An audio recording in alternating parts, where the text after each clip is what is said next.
One thing I've always loved about the L200, whether it was the previous generations or this new Series 5 incarnation, is the way it sits on the road, the way it just squats onto the tarmac.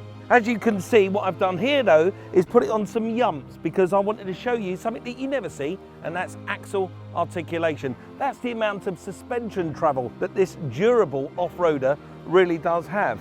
And one of the things that's really interesting about doing this is now this wheel is hanging in the air, another system will take over, and that's the Super Select four-wheel drive system. What it will do is distribute the power to the wheels that need it. And because this wheel is just hanging in the air, there's no need to send power there. It'll send 100% of the power to the other three wheels. And to demonstrate that to you, I have to get in the woods and get muddy.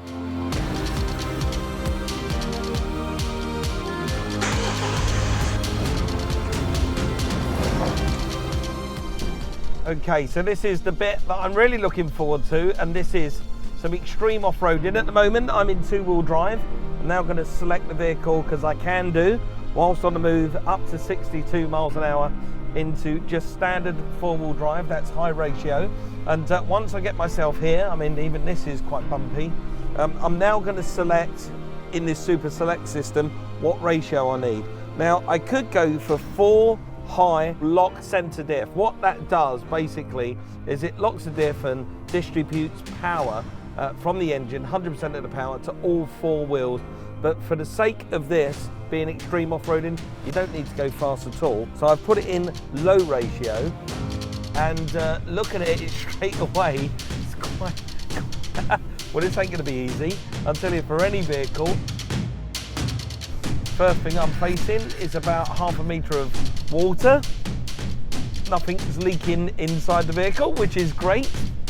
You can really feel that very clever Super Select system working immediately, because if one of the wheels or two of the wheels loses grip, say the two rear wheels are losing grip, it'll distribute power to the front or vice versa.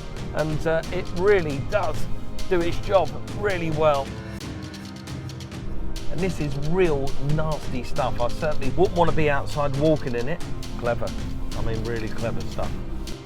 I'm actually riding over ruts at the moment, and you would expect you would hear boulders and rocks and everything being dragged underneath the car, but because it's got such good ground clearance, no problems at all. And if you think all of this stuff in this car is slightly unnecessary, you know, where are you ever going to use it? Think again, if you're a builder and you go onto a building site, and once you're on that building site, there's, you know, somebody who's dug an inspection pit for a new foundation, or it's just muddy, then this vehicle is going to be perfect, isn't it? Because you ain't going to lose money because you're stuck on some building site and you can't get on and do your job. You're just going to be able to get through whatever you need. This is wicked. Oh yeah, lovely. Look at that. Full axle articulation. This is really nice.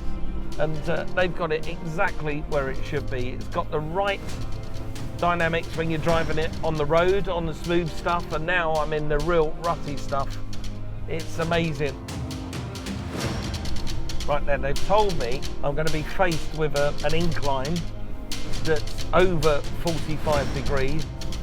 Yeah, I mean, most people would get daunted when they see something like that, but actually I'm feeling excited. I think it's going to be nicely easy. Here we go, climb on, up, over. Brilliant. Absolutely brilliant.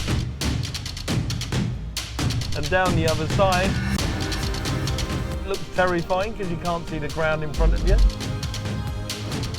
But here we go, everything kicks into play. Just effortless. I mean, real effortless.